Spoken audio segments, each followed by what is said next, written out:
Okay, this is the sermon bit. You've got some paper on your table, so if you're personally likes doing rather than just listening, feel free to maybe draw a picture of an example of some good hospitality. Maybe you can draw a banquet or a party or something like that. So just something to doodle while you're having a think about it. But people who are not so bothered about doing, sit back comfortably. This is a sermon. Close your eyes. Get comfortable. You've got a good 10 minutes kip here. Indulge me. Close your eyes for a minute and think about a time when you experienced really good hospitality. Okay? Can be any time in your life, any place in your life. Think about a time when you experienced really good hospitality, and we've said that involves welcome, that involves company, that involves feeling accepted, feeling loved. It can involve food and drink, it can involve other things. So maybe it's a time in your childhood or a time in the past. Maybe there's a place that you went often where people always welcomed you. And, you rang the doorbell and they said, come in, sit down, we've been waiting for you, we've got everything ready, the food's here, it's all ready, we're so glad you've come. Or maybe it's a one-off special occasion, so like a big do, a big wedding or a party or a birthday, and you're like, wow, that was a night to remember, that was a real special afternoon, lunchtime, whenever, the people, the food, the place, something special. Or maybe it was just random and you woke up in the morning and you had no idea what was going to happen and you found yourself, friend of a friend, just said, come round, I'm doing a thing, come in, I've got something ready, why don't you join in? Maybe you're on holiday, maybe you're somewhere you don't normally go, and you experienced unexpected welcome from someone who showed you kindness and hospitality. So just have a think about that. Think if you can, remember a story from your own life. I hope you've all got one. I expect you all have. Maybe you've got several. Just think about that. Think about what did that feel like, and what made that special. What was it about that was so important, that made you feel good, that made you feel loved and valued. So think about that. Maybe think of a few words to describe it, and hold on to that. So we're not going to share those stories now, but hold on to that, because hopefully later on we might be able to do some of that. If you want to keep your eyes shut, that's fine. If you want to open your eyes, that's fine. If you want to have a little snooze, that's fine too. So we will get to this story in a bit, but I wonder if we ask that question of people who knew Jesus, tell us about the time you experienced really good hospitality, what would they say? I think there's a lot of answers. I think maybe one of the answers might be like this. Well, we're at this wedding. Yeah, it was like we were in one village and we went down the hill and up the other side, and it was my second cousin's next door neighbour's brother-in-law's, I don't know, it's something like that. Maybe it was my next door neighbour's brother-in-law's second cousin. But yeah, we all went along, and it was going well. And it lasts about a week, doesn't it, when we do weddings, so that was nice. And they did all the official bits at the beginning, bride and groom, all that, and got that over with. And then we get to about day 3, and from now on, it's just the good stuff. It's just, right, let's settle in, we're going to have some food, some drink. The real party starts now. And we're just, settling down, telling this funny story about a chicken and donkey, and then the rumour goes around the room, they've run out of wine. And I'm like, you are joking. Day 3, come on people, day 3. You've got to get to at least day 5 before you run out of wine.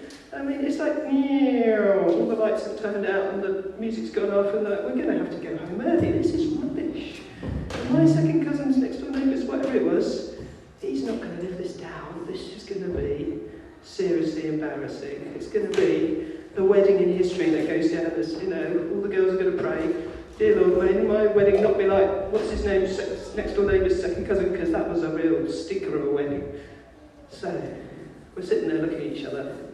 And then this guy, Jesus, that we know vaguely, he's in the corner and he's chatting to some people just quietly. And then the rumour goes around again, they might have found some wine, oh, thank goodness for that.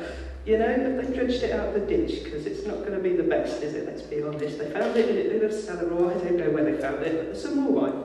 So that's good. Anyway, so I'm telling the story about the donkey and the chicken.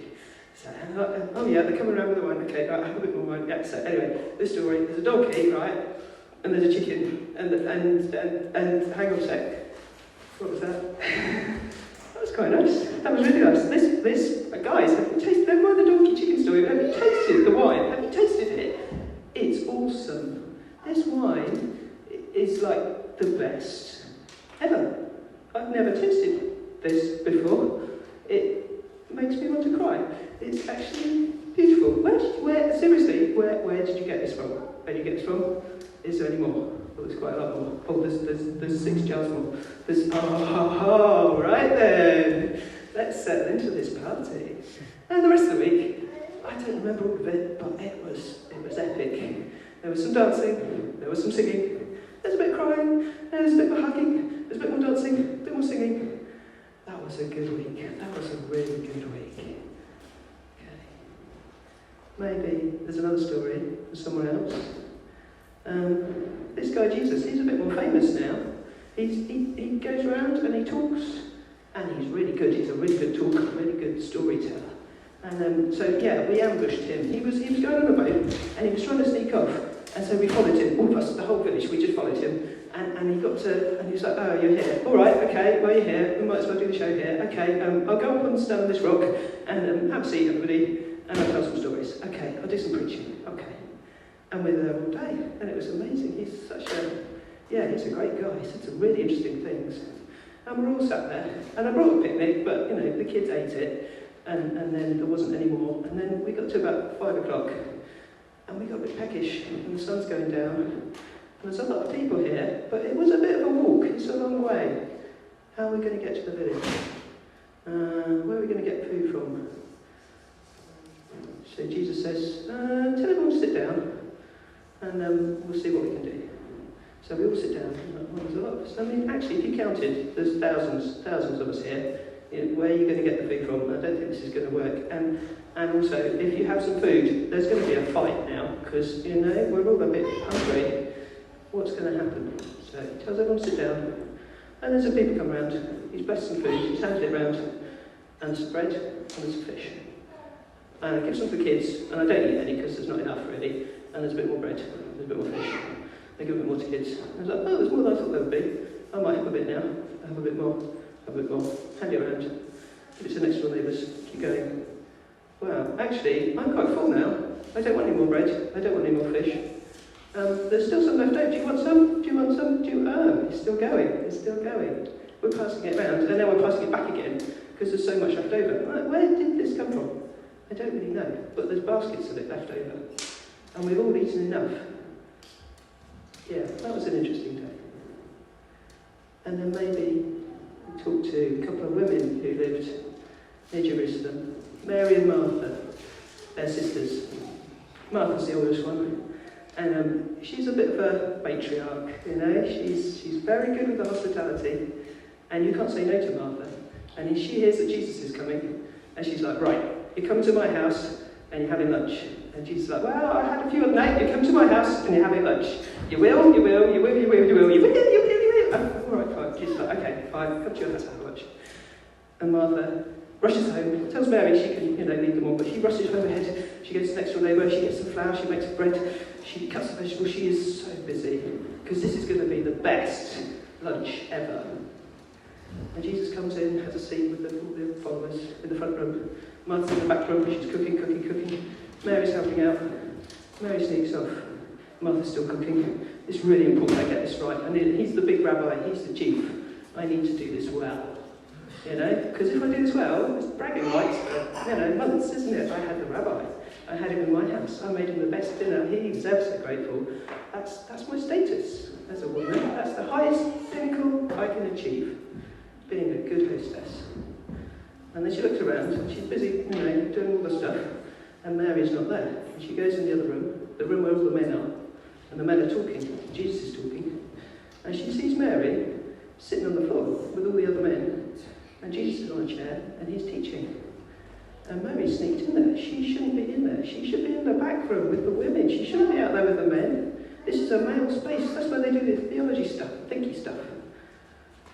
And so she has a go at Jesus, because she's scared as well as angry. She's like, "Jesus, tell this woman to get back in the kitchen with me." And Jesus says no. here, I've got something else to offer. And it's a bit like that phrase in the Old Testament. People don't live just by bread, do they? They live by every word that God says, every word from God's lips. And Jesus has been talking, and Mary's been drinking it in, eating it up. And she's heard every word that he said. And Jesus says, you're worried about a lot of stuff, Martha, but actually, the stuff doesn't matter. This is more important.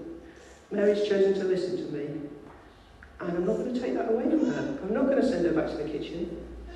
It's important to give hospitality. It's important to care for people. But there's something more important here, and it's listening to Jesus. Okay, 2 more quick stories. So, they're all on the road, the disciples, and they've been heading towards Jerusalem, and they've been going all over the place. And Passover's coming, the big festival, the big one. And Jesus sends a couple of disciples on ahead and says, there's a room, there's a guy, he knows what I want, you go there, sort the food out, I'll join you later. And then, okay, fine. All the disciples follow Jesus, end up in this room in Jerusalem, and they have the meal together. And they've been walking all day, and they're quite tired, and they're really hot, and they're a bit stinky. And they take their coats off, hang on the coat hook, and then they look for the kind of human droid, you know, the one that does the foot washing, the lowest of the low, the servant. It's a bit like a Dyson. You know, you have a hand dryer, but it's a person rather than a machine. And they look around, and they don't see one. And then they see Jesus with a towel around his waist. And he's like, I'm going to wash your feet today, guys. And they're like, you're the teacher. You're not supposed to do this. But he washes their feet. Peter makes a big fuss about it, as he always does. He washes their feet. And then afterwards, he puts his coat back on and says, you call me teacher, because I am your teacher, but I've washed your feet. Now, you need to do that for each other. Okay, one more story. It's this story. Jesus is arrested. He's executed. He dies. The disciples will run away because they're terrified. The women are there, but the men run away.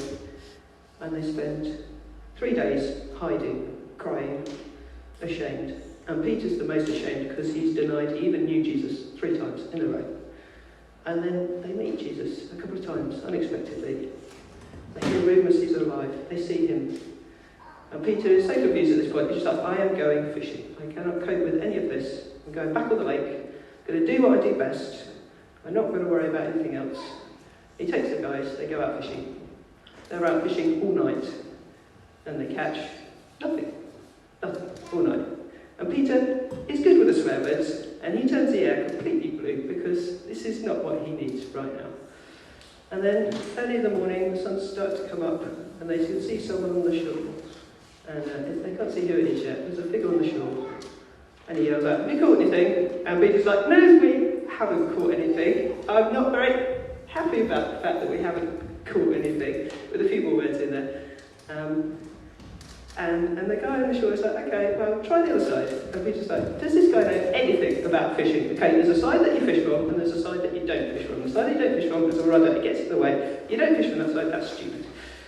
The guy's like, try the net over the other side and see what happens. And so they do. And so the net is so full of fish, more than they've ever caught, that they can barely drag it to shore. And then John says to Peter, that's the Lord, that is, that's Jesus. It must be Jesus. Peter dives in the water and swims to the shore. And he finds Jesus has made a fire, he's got some bread, he's got some fish. He says, come and have breakfast. And they sit and they eat breakfast. And Peter, puts his foot in his mouth and both feet in first. He jumps back, gets the boat, drags all the fish ashore. The net doesn't break, but it should have done because there's so many fish. They count them, and it never takes them that long to count normally, but it takes all the morning to count fish. And Jesus remembers, and Peter remembers the last time they met, and what he said to him last time, and then what he said afterwards. He denied him 3 times. And Peter says to him 3 times, do you love me? And Peter's like, yeah, I love you. He says, feed my sheep. Do you love me? Yeah, I just said, I know I love you. Feed my lambs. You love me? Yeah, I told you. You even friends with me? Yeah, I'm friends with you. Feed my sheep. And now he has a new job. He's not just fishing, he is feeding. He's the shepherd. Okay, 5 stories. So, briefly, what can we learn from this? 1,000 things. what am I going to say today? A few things. There's a question about how we do hospitality, whether we are spontaneous or whether we plan it. And that depends on our personality type, which side we fall into. Some people like planning things in advance and knowing what they're doing and having a date and sticking to it. Some people are just like, hey guys, let's do this show right here, let's just improvise. And which is better? Well, Jesus does both. When we read the Gospels, we can think he's only doing one, but he is doing both. There are times when he gets interrupted, he goes off on a side quest, he just does the thing. It's like, everyone's hungry, okay, here's some food. There's no wine, okay, I can do wine, that's fine. He's not a member of the magic circle, he is not deliberately tap dancing on the water, hey guys, everybody look at me. It's never to show off. It's always to meet a need. And a lot of the time, the people whose needs he met haven't even realised. They don't realise there wasn't any wine, or they don't know where the bread came from, they're just happy to eat it. And he's okay with that. He doesn't need to be thanked for it, he doesn't need to be recognised that he did something miraculous. But the disciples can see what's going on gradually as they think about it. There are also times when he plans in advance, and we can't necessarily notice this, but when he prepares the Passover, he says, yeah, there's a guy, I've already talked to him, he knows that I need a room in Jerusalem during the Passover, because if you don't book, you won't get a room. I mean, Jesus' family have got previous on this, you go to Bethlehem when there's a census on, you're sleeping in the shed. Jesus has prepped the Passover, I don't know when, maybe weeks before, maybe months before. He's got a person that he said, I'm going to do that, I'll come back, you have the room ready, I'll send some people. So he's planning in advance. And it depends, he does both. There's sometimes he just goes with the flow, but he has, when he's moving around the country, there's points when he's like, we've got to move on, I've got to go somewhere else. And there's points where it's like, come over here, no, I'm going to Jerusalem now. It's no good him waking up one morning in northern Jerusalem and in northern Israel and going, oh, is it Passover tomorrow? Oh, we've got another 100 miles to walk, boys, that's going to be a while. So he is planning where he's going, and we need both of that. We need to think ahead, and we need to be spontaneous. I was having a moan to Jackie earlier about one of the schools that the kids are at, that they keep sending us texts where, oh, by the way, the school's shut early tomorrow, so you'll have to pick your kids up early. Or, oh, by the way, didn't we tell you? Oh, we forgot. Oh, you're coming in later next week. What? Hang on a sec. Sometimes communication is part of hospitality, and we do need to think about, we're doing a big do, we need to think about who we're going to invite, how we're going to invite them. We need to give people time to think about that, to respond. Sometimes it's great to do things on the spur of the moment, sometimes we need to plan. We need both. So, 2 more points and then done. The Mary and Martha story. Mary's in a room listening to Jesus. Martha's up the back cooking the lunch. Again, those two things, we can't separate those. They need to be together. So if whoever's standing here does the talking and was like, that was good, 10 minutes, Kit, that was good, that was nice. If we don't then apply that to the stuff we're doing, we think about how we set the tables out, how we welcome people, all the other things we do, then it's a waste of time. We need our theology to impact on our hospitality. And we need our hospitality to impact on our theology. James says, faith without works is dead. If we're just talking, it's not having an effect on what we're doing. But what we do needs to be driven, needs to be sourced by what we know of God and the love that comes from God and the energy that God gives us to do those things. If we're just doing it to show off, well, it might go well. I was going to say it won't go well. It might go well. But that's not what Jesus is asking us to do. If we're just doing this for our own status, that's not what he's asking us to do. Right. So, the main thing about all these stories is that Jesus is building community. He's inviting people from different backgrounds, people who don't necessarily get along, to meet together, to eat together, to share together, to talk, to listen, to be one group, one family, one big fellowship. And it's a challenge, it's a real challenge. But he is inviting maybe the waifs and strays, maybe the lost, maybe the people that no one wants to be friends with, and saying, there's a seat for you at this table. You are welcome. You're not alone. And all these people will budge up a bit and they'll make them for you. And the other thing we get from this story is the overwhelming abundance of God. There are jars and jars of wine. There is more bread than you can eat. There is more fish than you can eat. There's more fish in the sea than you could carry. God's abundance and generosity is infinite. And there is always a place at the table for one more. There's always just budge up, get a plate. There will be room for you. You are welcome. You are invited. There is a place for you. So, the things we were thinking about earlier, the stories we were thinking of, I was thinking maybe we could share them over lunch if you're staying, or over a cup of tea, or whatever. If you have to shoot off, that's understandable, but if you could spare 10-15 minutes just to stay and chat and share those stories, how we've experienced welcome, and I'm thinking what the phrase has been thinking about how we can show that in different ways to other people. And the challenge is to not sit next to the person you always sit next to. It's to talk to people maybe you don't always talk to. It's to share and make welcome, make everyone